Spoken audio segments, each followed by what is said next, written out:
नारायण। मन बेचो हरि के पास, अपने सारे कारण बन जाते हैं।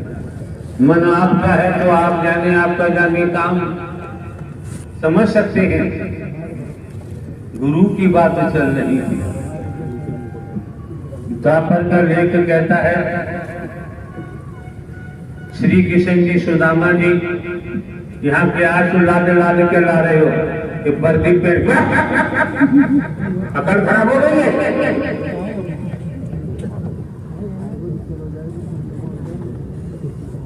जो कार्य हो रहा है वो तुम्हें दिखाई नहीं देता। लाके खड़ा कर दो कि कोई भूत है, कोई जिन्न है, कोई चुड़ैल है, खबीस है। बकवास करते हैं, बदतमीजी की भाषा बोलते हैं।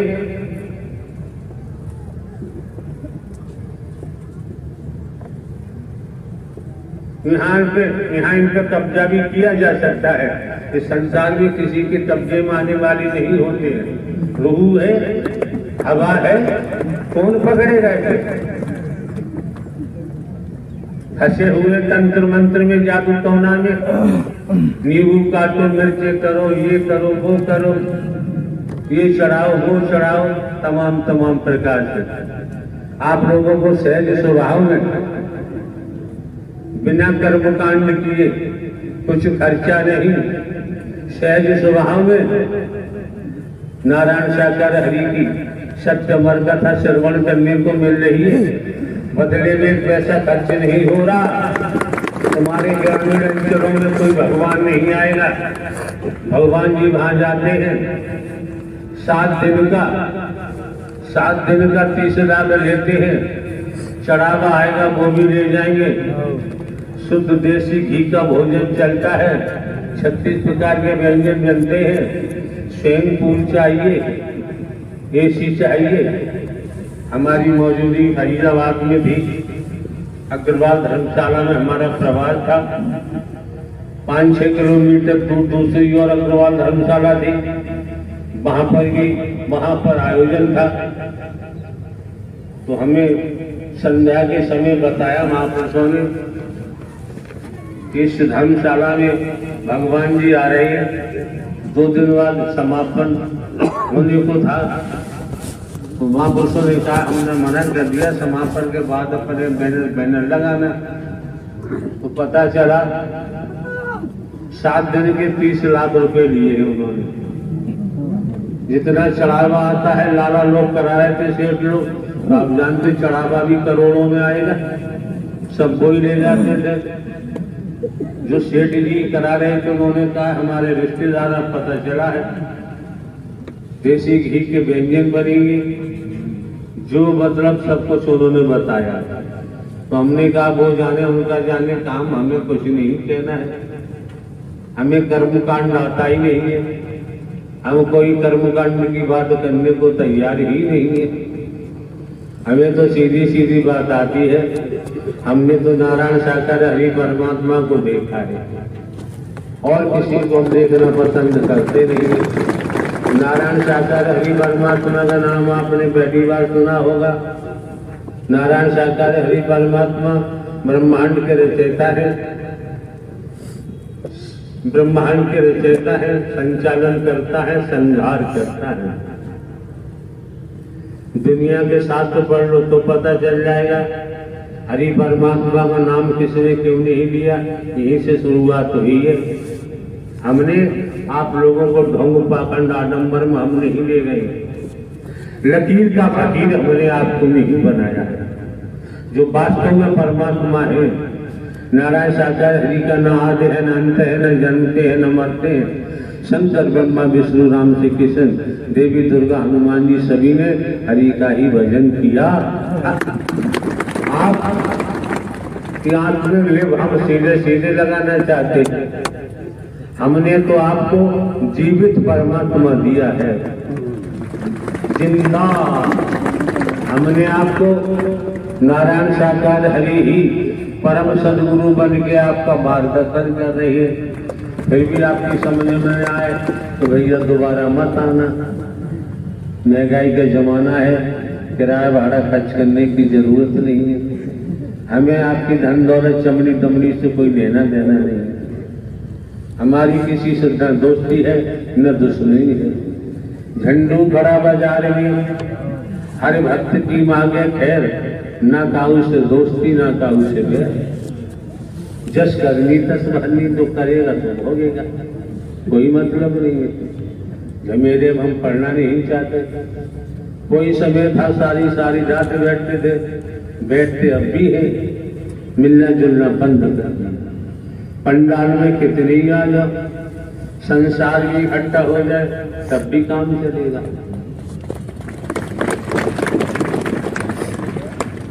आप लोगों की समझ आ जाना चाहिए भाई। भेदभाव रहित होकर, काला घोड़ा रहित होकर।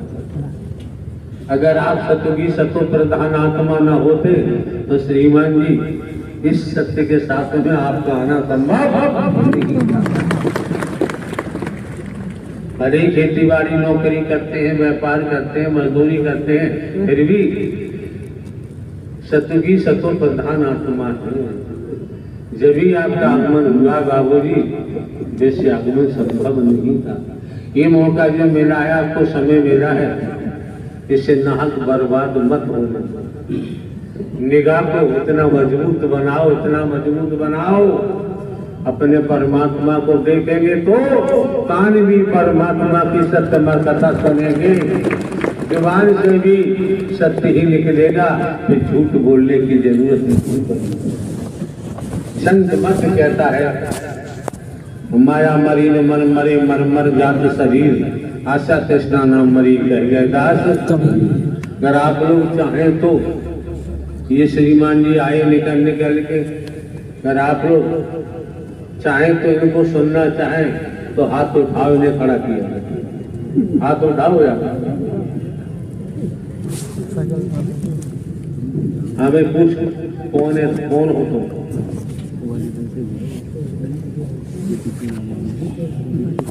बैठे बैठे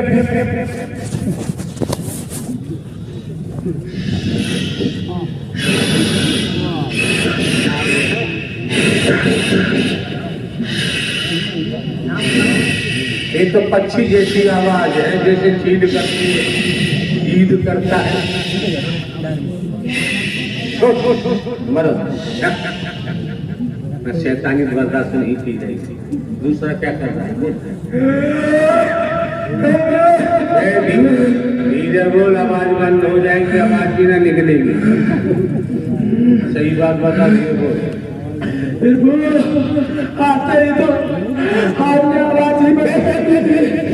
धीरे बोलो, बदतमीजी की भाषा नहीं बोलोगे, संसदीय भाषा चलती है, सत्य के साथ की भाषा चलती है, संतों की भाषा चलती है, बकवास नहीं चलती, गाली गवा नहीं चलती है। खड़ा होना, खड़ा करके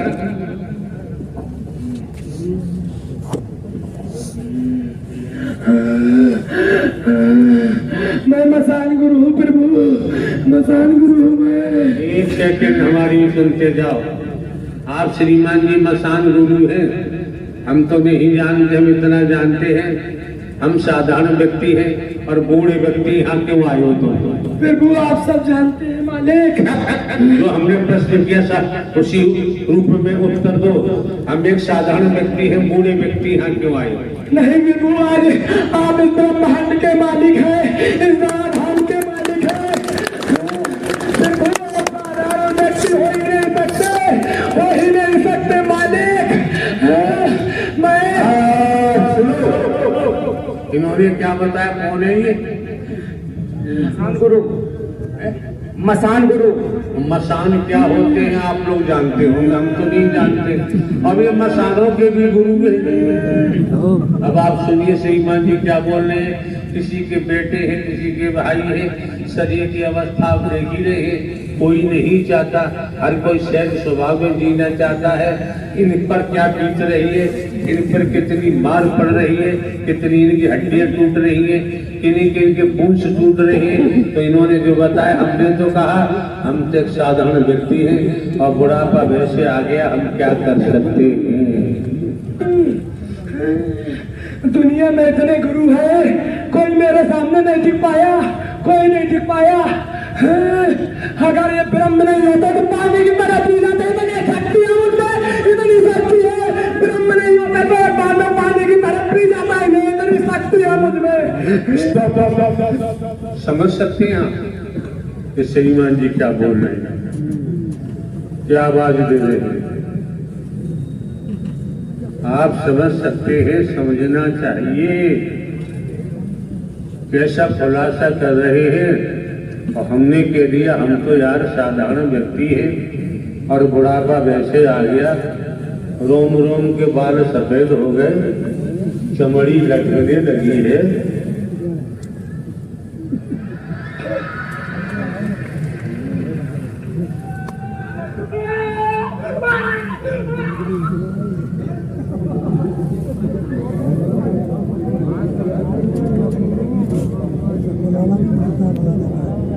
अब देखो, बिना पैसे की नारायण साकार हरि की लीला बिना पैसे की थी।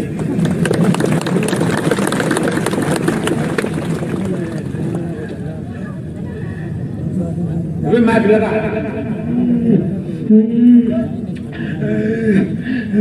बताओ यार, भविष्य में क्या होगा जब आप गुरु हो तो?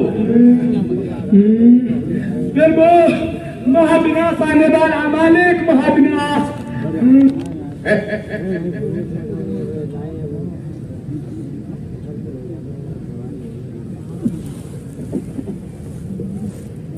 क्या बत्ती गुल हो गई?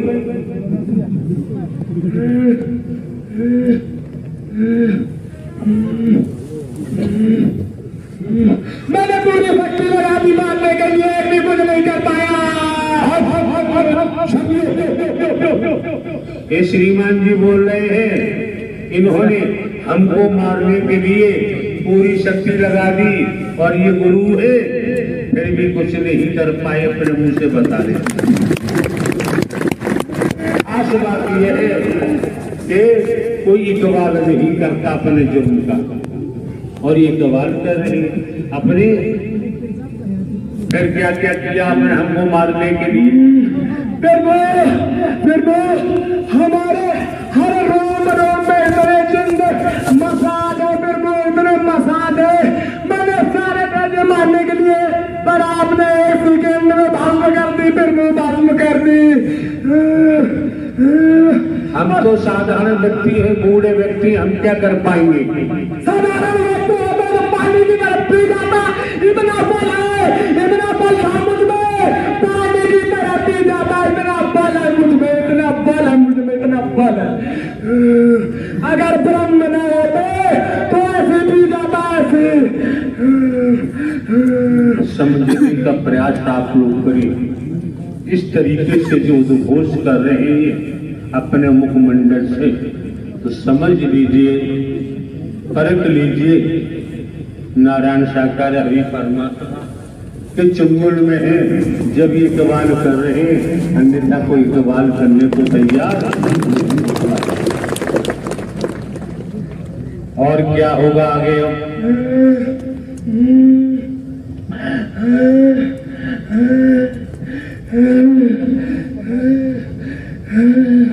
फिर वो हमें तो केवल विनाश ही दिख रहा है, विनाश ही दिख रहा है। और आगे तो कुछ दिखना, आगे तो आपकी मर्जी, आगे तो आपकी मर्जी। मुझे तो विनाश करा, कुछ दिख ही नहीं रहा मेरे मालिक। इसका विनाश होगा। मनुष्य का विनाश होगा।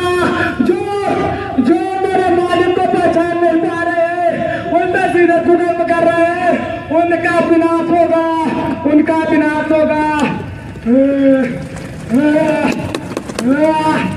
कब विनाश होगा? तो नई बात तो नहीं है यार। अपराध जो करता है पुलिस पकड़ती है, जेल भेजती है, साक्ष्य होता है, अपराध सिद्ध हो जाता है तो सजा हो जाती है। आपने तो ऐसी चिप लगा रखी है, ऐसी चिप लगा रखी है अंदर, पाताल में जाके बुरे कर्म करे, फिर भी नहीं बच सकता। फिर भी सीता हरण मरण दशरथ का, वन में विपत पड़ी कर्म डाले न करे। जिन्हें 11 कलाओं से बताते हैं राम जी को, अपने पिता श्री राजा दशरथ की मृत्यु को बचा नहीं पाए। पूरा परिवार बिखर गया, पूरा परिवार बिखर गया, बचा नहीं पाए। हम देखें, हम कंचन कामनी में फंसे हुए हैं, हम मोह में फंसे हुए हैं, ममता में फंसे हुए हैं, लोभ में फंसे हुए हैं, अहम में फंसे हुए हैं, काम वासना में फंसे हुए हैं। मैं मेरी अपने पराई में फंसे हुए हैं, भेदभाव में फंसे हुए हैं। तो वेदों में, शास्त्रों में, पुराणों में वैदिक काल का इतिहास बताता है, दसियों हजार वर्षों तक ऋषि मुनियों ने तपस्या की। जिनकी तपस्या की उनका दर्शन नहीं पाया। समझो जरा, दर्शन नहीं हुआ। उनके पास न मोह था, न ममता थी, न कंचन कामनी, न मैं मेरी, न अपना पराया, न है, कुछ नहीं था। जब उनको दर्शन हुआ और ये कलयुगी जीव इसमें हाथ निराकार घुस जाता है कि निराकार की पकड़ है ही नहीं। कितने तेज, कैसे लोग हैं स्त्री पुरुष। निराकार निराकार, अरे भाई निराकार, आकार तो है नहीं। और कुछ भाषा ऐसी है जिसे लोग दुनियावी तौर पर हवा कहते हैं, लेकिन हमारे द्वारा तो ये कहा गया है भूत, अतीत, अतीत से वर्तमान, वर्तमान से भविष्य, कर्मों का भूत, कर्मों का जिंद, कर्मों का खईस, ये मरते दम तक पीछा नहीं छोड़ता है। किसी से उधार लिया है, मैं ब्याज के अदा नहीं हो जाएगा तब तक मालिक छोड़ेगा नहीं। स्पष्ट है दुनियावी तौर पर। तो आप लोगों को जानकारी इसलिए दी जाती है, भिन्न भिन्न प्रांतों से, कस्बों से, शहरों से, नगरों से, महानगरों से, ग्रामीण अंचलों से जिस तादाद में आना हुआ है, आप तो समझ जाओ 20 वर्ष हो गए दुनियावी कैलेंडर के मुताबिक। हमने स्वयं को केवल हरकारा चौकीदार ही बताया है, इससे ज्यादा कुछ नहीं बताया। किसको क्या दिखाई देता है ये उसका कर्म होगा, वो जाने। मौके बार बार नहीं मिलते हैं, समय बार बार प्राप्त नहीं होता है। दूसरे समझ सकते हैं आज का युग झूठों का है, आज का युग झूठों का है, झूठों का बोलबाला है दुनिया में। टूट रूपे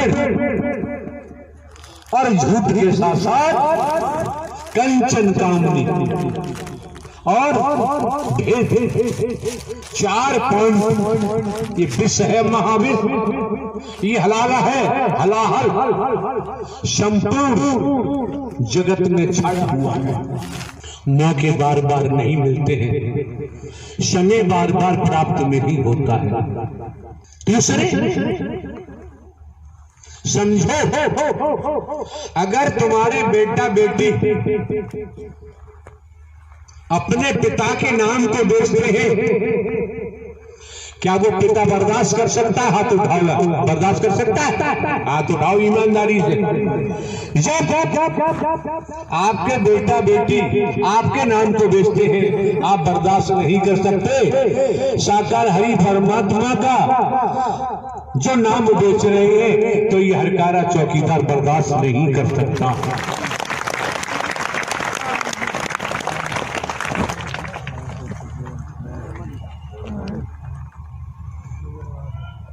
ये जो मौका मिला है आपको, समय मिला है, वक्त मिला है, आप समझ सकते हैं कोरोना काल चल रहा है, उसके बावजूद भी यहाँ के जिला प्रशासन ने अनुमति प्रदान की महापुरुषों को। जब भी आप महापुरुषों का इस महायज्ञ में आगमन हुआ, अगर जिला प्रशासन अनुमति प्रदान नहीं करता, इस महायज्ञ में पहुंचना संभव नहीं था। आप भली भांति जानते नहीं है, हमने तो जनाया है। हम हर पल हर क्षण भारतीय संविधान, हम कानून का पालन करते हैं, समाज के नियम कायदों का भी हम पालन करते हैं और सिखाया भी, आप लोगों को बताया भी है। आपको जागरूक किया गया है, आपका जीवन खुशनुमा हो जाए, आनंद में हो जाए, इसीलिए तो दर्शा दिया मानव मंगल मिलन सद्भावना समागम। कर्मों से दुख भी आएगा, कर्म किया सुख भी आएगा। जैसा कर्म करता है दुख आएगा, रोलाएगा। जानकार है भोगेगा लेकिन रोएगा नहीं, अनजान का रो रो के ही सर खपा देगा। श्रीमान जी कोई हो, त्रेता की कहानी हम आपके सम्मुख रखते हैं। प्रवासों के बारे में बता दिया, जो भगवती बनते हैं, जो हरि बनते हैं, हरि बन के प्रवास बना बना के जमाने से नोट खींच रहे हैं। ये महारौरक नर की निशानी है। नोट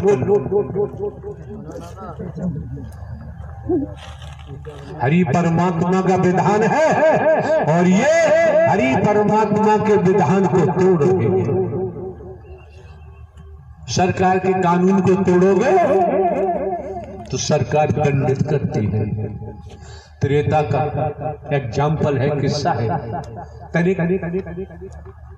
रही बात धूप की, आप भी कपड़ा हटा दो, क्या फर्क पड़ना है।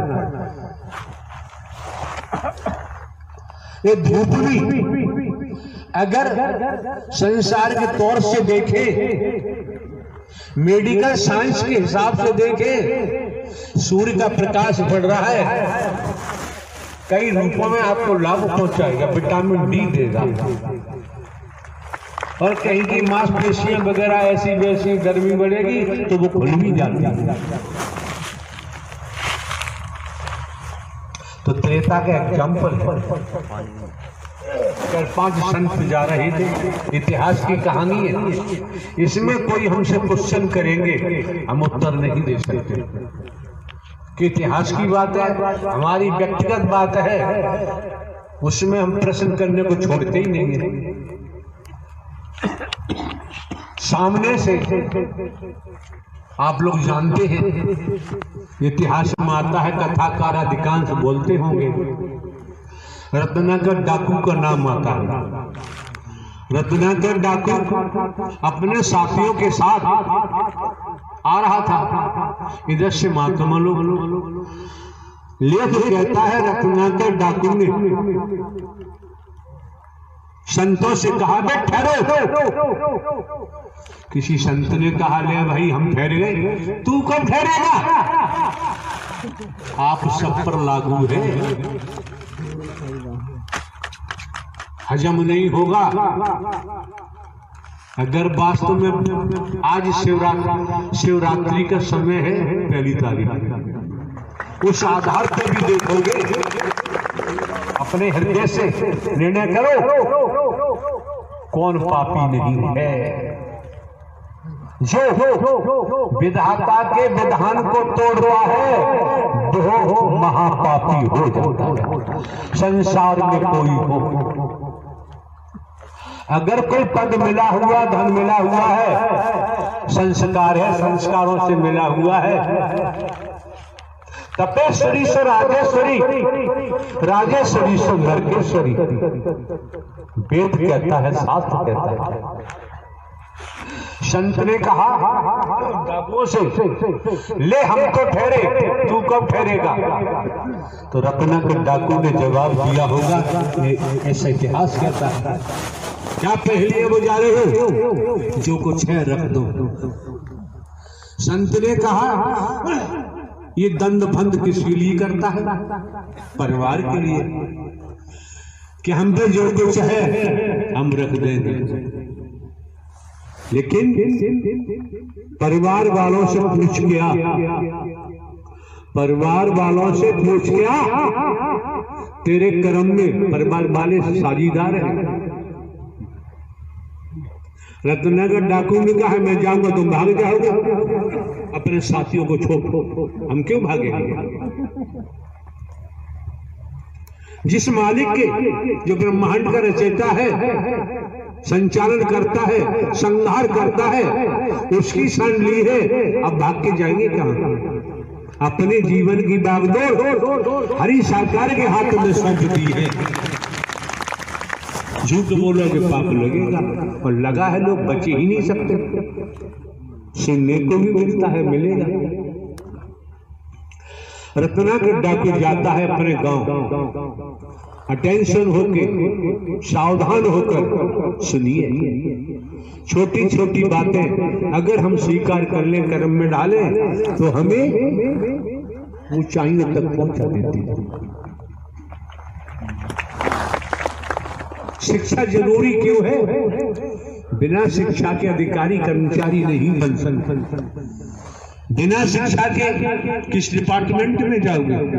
तो दुनियावी तौर पर बच्चों को शिक्षा भी बहुत जरूरी है, लेकिन शिक्षा दिलवाओ, ये ध्यान रखो कहीं बच्चे व्यसनों में न डूब जाए, कंचन कामनी में न डूब जाए, किसी नशे में न डूब जाए, जीवन बर्बाद उनका होगा और परिवार को भी लेकर डूब जाएगा।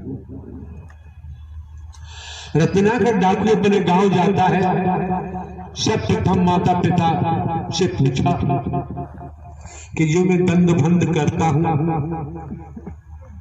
जो मैं लूटमार करता हूं, झूठ बोलता हूं, छल कपट करता हूं, पैदा करके लाता हूं, घर में देता हूं, क्या मेरे कर्म में आप लोग साझीदार हैं? माता पिता ने बड़े शालीनता से कहा, देख भाई, हमें खाने पहनने से मतलब है, तेरे कर्म से हमारा कोई लेना देना नहीं। ये गोस्वामी तुलसीदास जी कृत रचित रामायण का लेख है। पत्नी से पूछा कि जो मैं दंड भंड करके लाता हूँ, चोरी चपोरी लूटमार छल कपट करके और घर में देता हूँ, क्या तुम मेरे कर्म में साझीदार हो? पत्नी ने कहा, देखो सुनो जी, हमें खाने पहनने से मतलब है, तुम्हारी जिम्मेदारी है, हमें तुम्हारे कर्म से कोई लेना देना। ये शास्त्र का किस्सा है।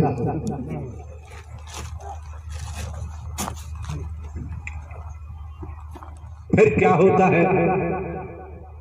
श्रीमान जी ने, रत्नाकर डाकू ने अपने बेटों से पूछा, एक बात बताओ भाई, जो मैं दंड फंद झूठ बोल बाल के कमा के लाता हूँ, चोरी चपोरी करके, मेरे कर्म में तुम साझीदार हो? बेटों ने कहा, पिताजी हमें तुम्हारे कर्म से कोई लेना देना नहीं। बेटियों से पूछा, उन्होंने भी यही जवाब दिया। भाई बहनों से पूछा, यही जवाब दिया। रत्नाकर वापस लौट के आता है और संतों के चरणों में लेट जाता है। इतिहास बताता है, संत ने उठाया, रत्नाकर डाकू ने कहा, जिन्हें मैं अपना समझता था, जिनके लिए मैं अपराध करता था, झूठ बोलता था, चोरी डकैती करता था, छल कपट करता था, सबने मना कर दिया, तेरे कर्म से कोई लेना देना नहीं। आप ही जाने संत ने, संत ने उठाया, उस अपराधी को सीने से लगाया। संत तो अपराधी को भी सीने से लगा लेता है, सीने से लगाया, बताया, सुना होगा आप लोगों ने, संत महात्मा अधिक जानते होंगे कि उल्टा नाम जपा जप जाना, बाल्मीकि वह ब्रह्म समाना। रत्ना के डाकू वही वाल्मीकि के रूप में तैयार हुए, बन के तैयार हुए, जो वाल्मीकि रामायण के नाम से भी सुना होगा। लेकिन उल्टा नाम कौन सा था? ये बुद्धि विवेक से समझने की बात है। जमाना कहता है उल्टा नाम जपा जब जाना, मरा मरा मरा मरा। हम बहुत सुनते हैं कि मरा मरा बोला होगा। क्या बात कर रहे हैं? अगर मरना है तो परमात्मा के लिए मिट जाओ, परमात्मा को लिए मर जाओ, जीवन सफल हो जाएगा। और मरना तो वैसे ही है, कोई डॉक्टर भी नहीं बचा सकते विश्व का। जब समय आ गया है काम तमाम होगा। अब कौन सा उल्टा नाम जपा जप जाना, बाल्मीकि वह ब्रह्म समाना। सबने सुना, हमने भी सुना है। कौन सा उल्टा नाम? अरे संसार नहीं जानता था, आज भगवान भी नाम ले रहे हैं, पहले कोई नहीं लेता था। हरि का नाम जपा जप जाना, हरि का नाम जपा जप जाना, रत्ना का डाकू वाल्मीकि हो जाना। इतना तो हमारी समझ में आया पक्का। कच्चा फल कभी भी बीज नहीं बन सकता। सब कुछ तो खुला 20 वर्ष से सद ज्ञान देने में कोई कंजूसी नहीं की गई है। और हमने कोई पुस्तक हम नहीं पढ़ते हैं, कोई हम स्वाध्याय नहीं करते हैं। कभी साधु संत महात्माओं के साथ बैठने का मौका कभी नहीं मिला जब से होश संभाला, न कभी कोई ग्रंथ पढ़ने का मौका मिला। अचानक नौकरी मिली, अचानक 14-15 वर्ष पहले पेंशन लेनी पड़ी। हरि परमात्मा जो ब्रह्मांड के रचयिता है, संचालन करता है, संघात करता है,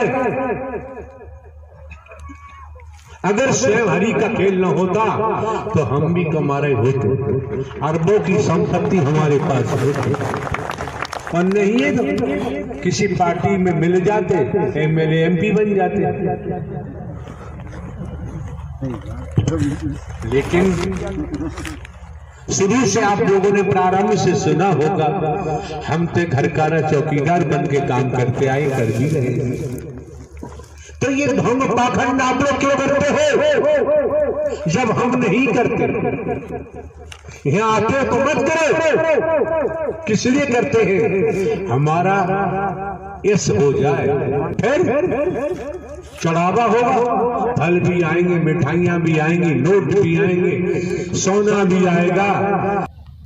मीरा की तरह मन रैदास के चरणों में लगा दो, सदगुरु बनकर सदगुरु के चरणों में लगा दो। पाया री मैंने पायो नाम रतन धन पायो, बस अमोलक दई मेरे सतगुरु। मीरा कभी भगवती नहीं बनी, मीरा जी के पेट में कभी निराकार पैदा न हुए, न विश्व मोहिनी बनी। अरे कोई मर गया था, किसी महिला का पति वहीं जमा बड़ा था, आगरा महिला का, उस लाश को छोड़ के ग्वालियर भागे। हमने रुकने दिए, भगाओ इनको। क्या वकील साहब कहाँ है? वकील साहब ग्वालियर, बताओ क्या मामला था? हम तो कमरे में चले गए थे, आपको कह गए थे इनको भेजो। क्यों कहा जा रहा है? सबको जानकारी दी जा रही है। ऐसी गति में भी है, किसी मिशन संता पंथ कहीं जाओ, यहाँ आने की जरूरत नहीं। दुनिया तो भीड़ इकट्ठी करता है और हमें भीड़ की जरूरत नहीं। सज्जन पुरुष है, ईमानदारी निष्ठा है, हम तो उसके पैरों को धो के पी जाएंगे, सबके सामने, अकेले में नहीं। साथ संगत जी प्रेम से बोलो नारायण साकार हरि की संपूर्ण ब्रह्मांड में सदा सदा के लिए जय जयकार हो, जय जयकार हो। साथ संगत जी 27 फरवरी 2022 को नारायण साकर हरि जी का प्रवास शहर ग्वालियर, जिला ग्वालियर, मध्य प्रदेश में था। शहर आगरा उत्तर प्रदेश से 7-8 महिलाएं प्रवास पर पहुंची साथ संगत जी, और कहा उन्होंने कि हमें नारायण साकर हरि जी से मिलना है, बात करना है। तो उनको मना किया तो वो कहने लगी नहीं मिलना है। तो नारायण साकर हरि जी तक जानकारी पहुंची तो नारायण साकर हरि जी अपने कक्ष में थे, अंदर से टॉवल लगाए बनियान पहने ही आए बाहर। और जब उन देखा तो 7-8 महिलाएं थीं वहां, तो नारायण साकर हरि जी ने दहाड़ मारी और कहा भाग जाओ यहां से। और साथ संगत जी फिर वो महिलाएं कह रही थी, मेरी बात हुई उनसे, वो कह रही थी कि हम भजन कर रहे थे से आगरा में कई दिनों से लगातार, और जिस महिला एक पति जो महिला हमारे द्वारा प्रारंभ में ही आने वाले महापुरुषों को बताया गया है, जानकारी दी गई है। क्या ये नारायण हरि परमात्मा का दरबार है, दर है, यहाँ भजन करने का कोई प्रावधान है ही नहीं। कौन मनमती कर रहा है, कौन तोड़ रहा है? कह दिया गया 33,000 वोल्टेज एचडी लाइन हाईलाइट राख बना देती है। स्पष्ट जानकारी दी गई है